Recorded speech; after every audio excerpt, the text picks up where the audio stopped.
Atenção! Começa agora uma teleaula de elementos de máquinas do curso profissionalizante. Você vai assistir a teleaula de número 4. Bons estudos!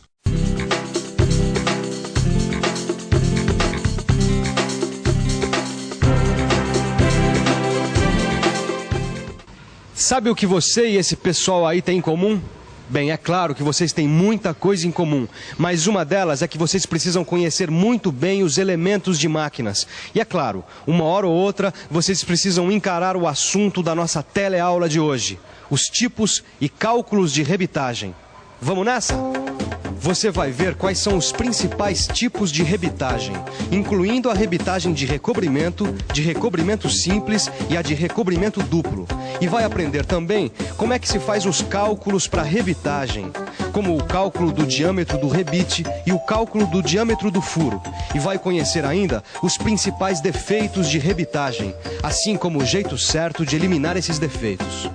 Olha, o pessoal dessa turma aí já tá mandando ver em matéria de rebitagem.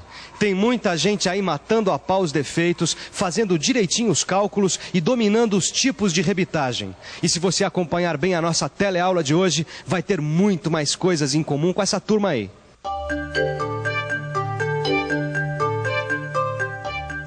Então, vamos que vamos com os tipos de rebitagem? Você sabe quais são? Bom, os tipos de rebitagem existem em função da largura das chapas que vão ser rebitadas. Só em função da largura? Não, em função do esforço que as chapas vão ser submetidas também.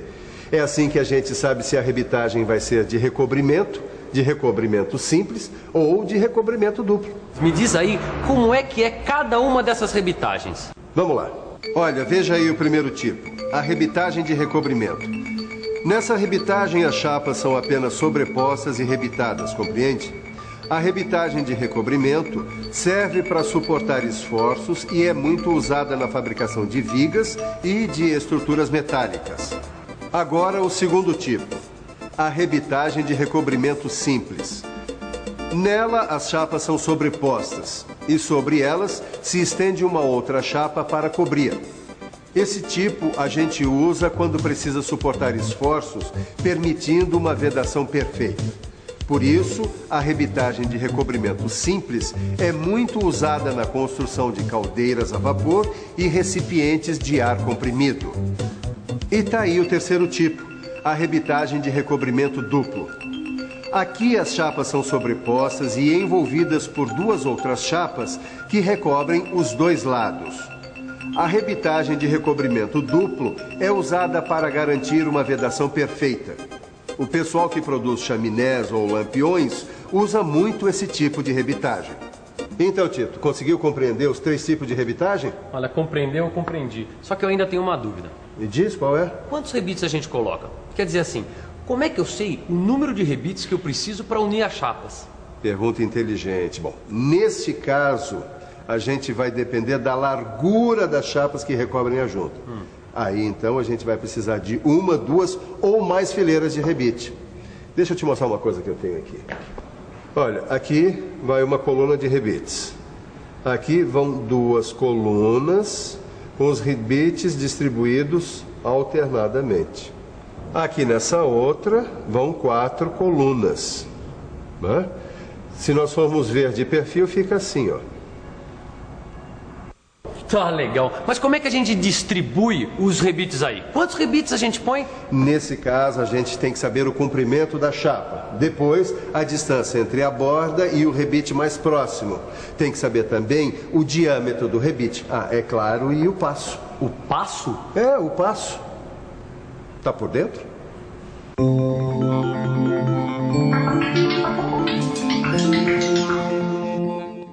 O passo é a distância entre os eixos dos rebites de uma mesma fila.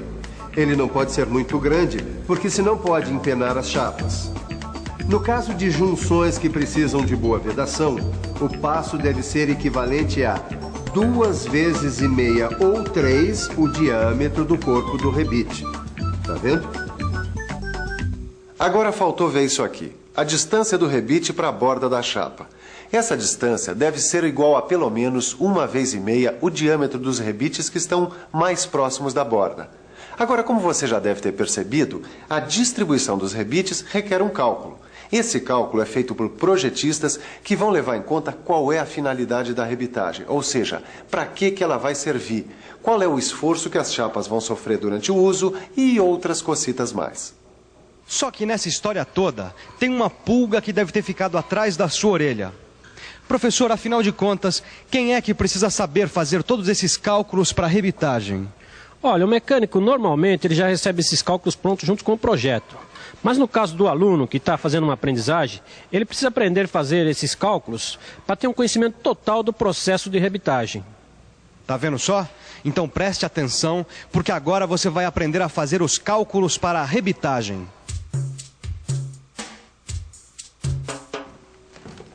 Bom, antes de aprender o cálculo em si, pense nisso. Para rebitar, a gente precisa escolher o rebite certo em função da espessura das chapas que vão ser rebitadas, em função do diâmetro do furo e em função do comprimento excedente do rebite que vai formar a segunda cabeça. Tendo tudo isso aí na sua cabecinha, aí sim, nós vamos fazer os cálculos que você vai aprender agora, com o cálculo do diâmetro do rebite. Tá legal? Então, a fórmula é D igual a 1,5 vezes a menor espessura, que é de 4 milímetros aqui no nosso caso. Então fica D igual a 1,5 vezes 4 milímetros. Isso vai dar 6 milímetros. Daí o diâmetro que esse rebite precisa ter. Poxa, com essa fórmula fica fácil de achar o diâmetro do rebite. Agora vamos ver como é que faz o cálculo do diâmetro do furo. Vamos nessa? Mestre Silva, como é que eu faço para descobrir o diâmetro do furo do rebite? É fácil. É só você multiplicar o diâmetro do rebite por uma constante, cujo valor é 1,06. Quer ver? A fórmula fica assim. O diâmetro do furo, que a gente representa com o D minúsculo junto ao F maiúsculo, é igual ao diâmetro do rebite, que a gente representa com o mesmo D com um R maiúsculo, vezes 1,06, que é a constante, o valor pré-determinado. Ah, agora sim. Agora deu para entender. Só tá faltando uma coisa, Silva. Me mostra um exemplo. Ah, tá legal. Vamos lá o exemplo para o nosso amigo Tito. A nossa fórmula vai ficar assim: diâmetro do furo igual a diâmetro do rebite vezes 1,06. Então vamos supor que o diâmetro do rebite é 6,35. Fica diâmetro do furo igual a 6,35 vezes 1,06. E isso vai dar... Peraí, deixa a gente fazer na calculadora que fica mais fácil. 6,35 vezes 1,06. Isso dá 6,73. Bateu. Pois então, o diâmetro do furo deve ser de 6,73 milímetros. Entendeu, seu Tito? Perfeitamente. Agora, só falta a gente saber um cálculo de rebitagem. O cálculo do comprimento útil do rebite. Vamos nessa? Agora eu vou mostrar como é que se calcula o comprimento útil do rebite. Presta atenção que lá vai a fórmula. O comprimento útil do rebite a gente representa com um L maiúsculo. Ele é igual a Y, que é uma constante determinada pelo formato da cabeça do rebite, vezes D, que é o diâmetro do rebite, mais S, que é a soma das espessuras das chapas. Sacou? Essa constante Y que você viu aí, ela varia. Ela vale 1,5 para rebites de cabeça redonda e 1 para rebites de cabeça chata. Mas deixa eu te mostrar como é que fica visualmente essa relação que você acabou de ver com a fórmula do cálculo do comprimento do rebite. No caso dos rebites de cabeça redonda e cilíndrica, quando o valor da constante y é igual a 1,5, ela deve ser multiplicada pelo diâmetro do rebite e somada pela adição das espessuras das chapas, como você vê aí. E no caso dos rebites de cabeça chata, quando o valor da constante y é 1, ela também deve ser multiplicada pelo diâmetro do rebite e somada pela adição das espessuras das chapas, fazendo a conta com a fórmula L igual a Y vezes D mais S. Você tem o valor para o comprimento útil do rebite. Para você ficar craque mesmo nesse cálculo, é só fazer o seguinte: Pegue seu livro, dê uma boa olhada nos exemplos e faça os exercícios. Porque agora a gente tem que olhar um outro assunto que também é muito importante para você ficar por dentro desse trabalho com rebites. Os defeitos da rebitagem. Já ouviu falar?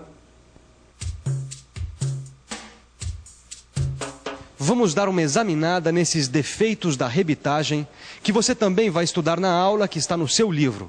Lá você vai aprender que, por menores que sejam esses defeitos, eles enfraquecem a união que o rebite deveria fazer entre as chapas. Por mais perfeita que seja a rebitagem, sempre acontece algum defeitinho, como furos fora do eixo, que formam esse degrauzinho, o que diminui a resistência do corpo, ou chapas mal encostadas, com o rebite ficando no vão delas, o que também diminui a resistência do corpo.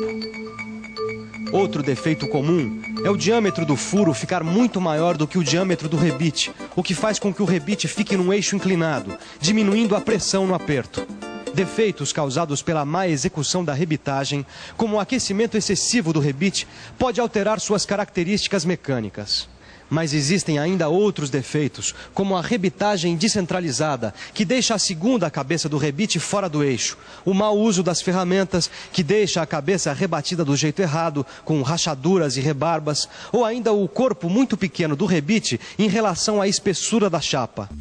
Para cada um desses defeitos, existe uma técnica de eliminação. Processos com a talhadeira, com a esmerilhadeira e a furadeira. Bom, tem uma coisa que vale a pena fazer. Você sabe o quê? Claro, dar uma boa revisada na nossa teleaula de hoje, que por sinal foi a última de elementos de máquinas sobre rebites. E atenção, se liga aí, que é a hora da revisão. Na teleaula de hoje, a gente aprendeu quais são os tipos de rebitagem. A rebitagem de recobrimento simples e de recobrimento duplo. Outra coisa que você aprendeu foram os cálculos para a rebitagem, onde você ficou sabendo como se calcula o diâmetro do rebite, o diâmetro do furo e o comprimento útil do rebite. E nessa teleaula também deu para você ter uma boa ideia sobre alguns dos principais defeitos de rebitagem e que ferramentas são usadas na eliminação desses defeitos. Se lembra no começo da nossa teleaula de hoje que eu disse que você e esse pessoal aí tinham algumas coisas em comum? Pois é. Agora vocês têm muito mais coisas em comum.